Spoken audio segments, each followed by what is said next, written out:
ಒಂದು 15-20 ದಿನದಿಂದ ಅದು ಸಿಂಗಾಪುರದಲ್ಲೇ ಮೊದಲು ಕೋವಿಡ್ ಕೇಸ್ ಅದು ಅಂತ ಒಂದಿಷ್ಟು ಮಾಹಿತಿ ಬಂದು, ಅದಾದ ನಂತರ ನಮ್ಮ ಕರ್ನಾಟಕ ರಾಜ್ಯದಲ್ಲೂ ಕೂಡ ಸ್ವಲ್ಪ ಅಲ್ಲೊಂದಿಲ್ಲೊಂದು ಕೇಸ್ ಬರ್ತಾ ಇದ್ದಾವೆ. ಸುಮಾರು ಒಂದು 30-32 ಕೇಸೇನೋ ರಿಪೋರ್ಟ್ ಆಗಿದ್ದಾವೆ ಈಗ.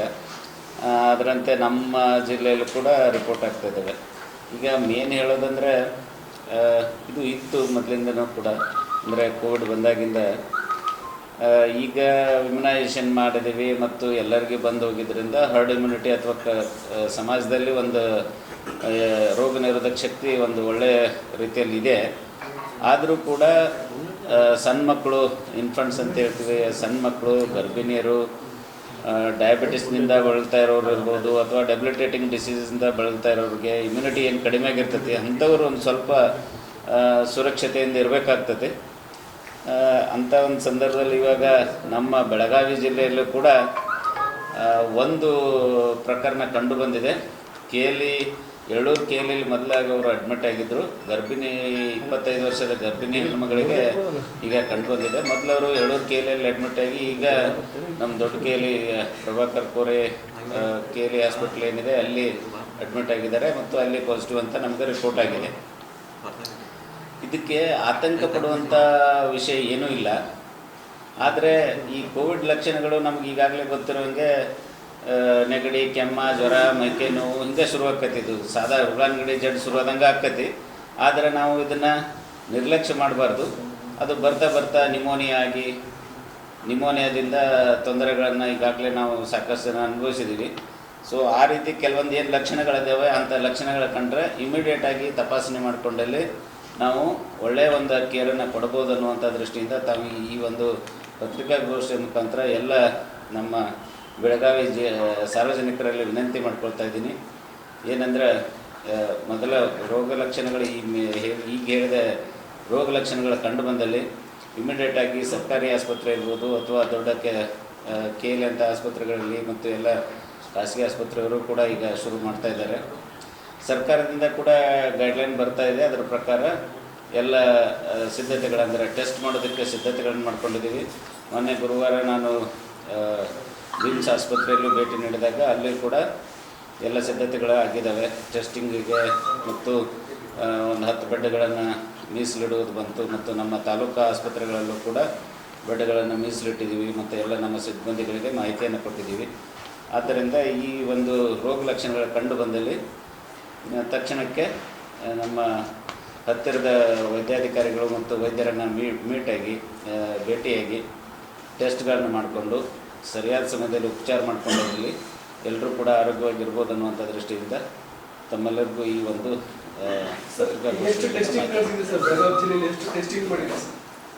ಸರ್, ಈಗ ಟೆಸ್ಟಿಂಗ್ ಅಂತ ಆ ರೀತಿ ಮಾಡ್ತಾ ಇಲ್ಲ. ನಾವು ILI ಸಾರಿ ಅಂತ ಒಂದು ಇದನ್ನು ಮಾಡ್ತಾಯಿದ್ದೀವಿ, ಏನು ಸರ್ವೆ ಮಾಡ್ತಾಯಿದ್ದೀವಿ. ಮೈಲ್ಡ್ ಸಿಂಪ್ಟಮ್ಸ್ ಇದ್ದು ಮತ್ತು ಸಿವಿಯರ್ ಅಕ್ಯೂಟ್ ರೆಸ್ಪಿರೇಟರಿ ಇನ್ಫೆಕ್ಷನ್ ಇರುವಂಥ ಸಿಂಪ್ಟಮ್ಸ್ ಇರೋರನ್ನ ಹೀಗೆ ನಾವು ಸರ್ವೆ ಮಾಡ್ತಾಯಿದ್ದೀವಿ.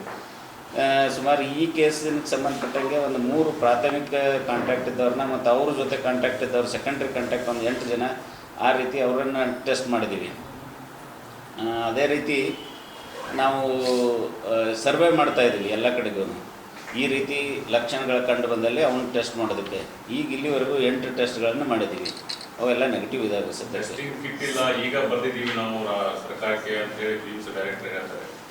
ಸದ್ಯಕ್ಕೆ ಬೇಕಾಗುವಷ್ಟು ಇದ್ದಾವೆ ಟೆಸ್ಟ್ಗಳಿಗೆ.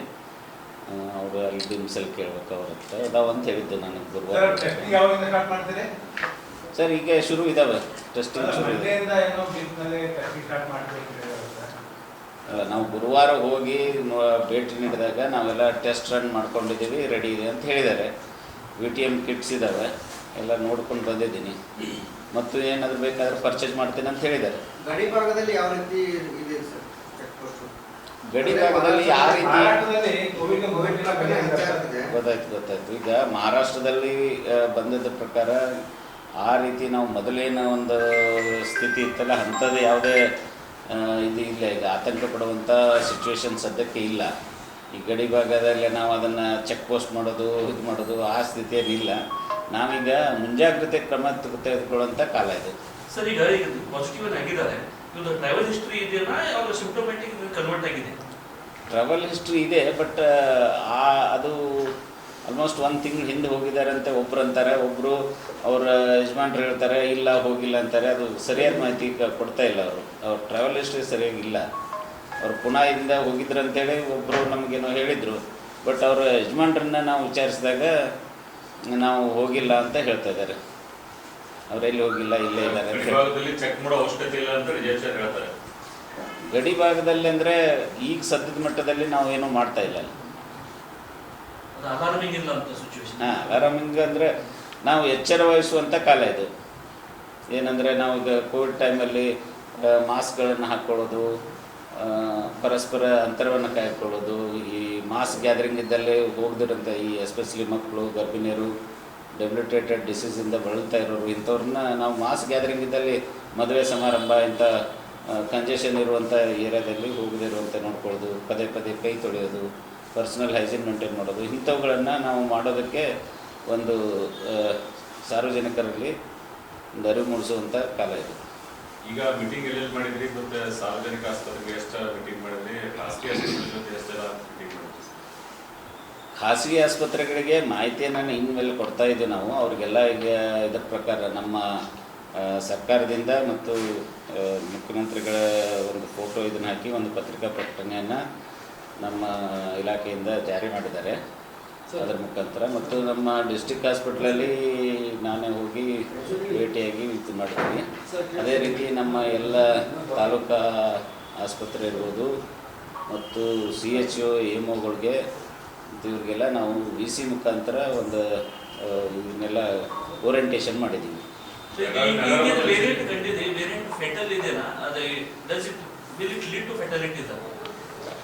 ಸರ್, ಈಗ ಇದನ್ನದು ನಾವು ಇನ್ನೂ ಏನು ಟೆಸ್ಟ್ ಮಾಡಿಲ್ಲ, ಯಾವುದು ವೆರೈಟಿ ಏನು ಅಂಥೇಳಿ. ಇದು ಇನ್ನೂ ನೋಡಿಲ್ಲ, ಇದು ಯಾವ ಸ್ಟ್ರೇನು ಏನು ಇದು ಇಲ್ಲ ಗೊತ್ತಿಲ್ಲ. ಆದರೆ ಈ ಒಂದು ರೋಗಿಗೆ ಸಿವಿಯರ್ ಬಯಲಾಟ್ರಲ್ ನ್ಯೂಮೋನಿಯಾ ಆಗಿದೆ ಮತ್ತು ಅವರಿಗೆ ಹೈಪೋಥೈರಾಯ್ಡಿಸಮ್ ಇದೆ ಅಂತ ಗೊತ್ತಾಗಿದೆ. ಅದಕ್ಕೆ ಮತ್ತು ಅಸೋಸಿಯೇಟೆಡ್ ಡಿಸೀಸ್ ಇದೆ ಅದು. ಸರ್, ಕೋವಿಡ್ ವೈರಸ್ ಅಂತ ಅಷ್ಟೇ ಸ್ಪೀಷೀಸ್ ಇನ್ನೂ ಡಯಾಗ್ನೋಸ್ ಮಾಡಿಲ್ಲ. ಅಲ್ಲ, ಸ್ಟ್ರೇನ್ ನಮ್ದು ಇನ್ನೂ ಏನು ಇದು ಮಾಡಿಲ್ಲ ನಾವು. ಎಷ್ಟು ಜನ ಸಿಬ್ಬಂದಿ ಅಧಿಕಾರಿಗಳು ಕೆಲಸ ಮಾಡ್ತಾರೆ?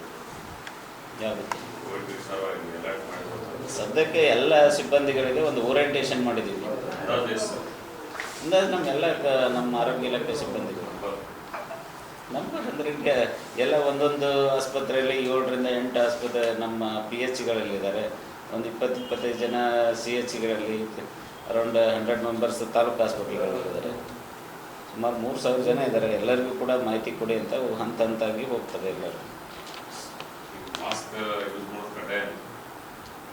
ಕಡ್ಡಾಯ ಅಂದರೆ ಎಸ್ಪೆಷಲಿ ನಾನು ಹೇಳೋದೇನೆಂದರೆ, ಈ ಮಕ್ಕಳನ್ನು, ಗರ್ಭಿಣಿಯರನ್ನು, ಡೆಬ್ಲಿಟೇಟೆಡ್ ಡಿಸೀಸ್ ಅಂದರೆ ಕ್ಯಾನ್ಸರ್ ಲೇಟ್ ಸ್ಟೇಜಲ್ಲಿರ್ಬೋದು, ಕಿಮೊಥೆರಪಿ ಅಂತ ತೋರಿರ್ತಾರಲ್ಲ ಅವರು, ನಂತರ ಈ ಡಯಾಬಿಟಿಸ್ ಲೇಟ್ ಸ್ಟೇಜಲ್ಲಿರ್ತಾರೆ, ವಯಸ್ಸಾದವ್ರು ಇರ್ತಾರೆ, ಅವ್ರಿಗೆಲ್ಲ ಇಮ್ಯುನಿಟಿ ಕಡಿಮೆ ಆಗಿರ್ತೈತಿ. ಅವ್ರಿಗೆ ಕಂಪಲ್ಸರಿಯಾಗಿ ಈಗ ನಾವು ಹಾಕಲೇಬೇಕು ಅನ್ನುವಂಥದ್ದನ್ನು ಮಾಡಬೇಕು. ಯಾಕಂದರೆ ಅವರು ಸಣ್ಣ ಪುಟ್ಟ ಯಾವುದೇ ಟ್ರಿವಿಯಲ್ ಇನ್ಫೆಕ್ಷನ್ ಇದ್ದರೂ ಕೂಡ ಅವ್ರಿಗೆ ಬಂದುಬಿಡುತ್ತೆ. ಅವ್ರಿಗೆ ಇಮ್ಯುನಿಟಿ ಇರೋದಿಲ್ಲ. ನಾವೇನು ವ್ಯಾಕ್ಸಿನ್ ಕೊಟ್ಟಿದ್ದೀವಲ್ಲ, ಅವ್ರಿಗೆ ಅಷ್ಟೊಂದು ಇಮ್ಯುನಿಟಿ ಡೆವಲಪ್ ಆಗಿರೋದಿಲ್ಲ. ಇವನ್ ಹರ್ಡ್ ಇಮ್ಯುನಿಟಿನೂ ಅವ್ರಿಗೆ ಅಂದರೆ ಕಮ್ಯುನಿಟಿಲಿ ಏನೊಂದು ಡೆವಲಪ್ ಆಗಿರ್ತೈತೆ ಅದು ಸಹ ಅವ್ರು ಸರಿಗೆ ಬೆಳೆದಿರೋದಿಲ್ಲ. ಅಂಥವರಿಗೆ ಕಂಪಲ್ಸರಿ ಈಗ ಓಕೆ ಸರ್.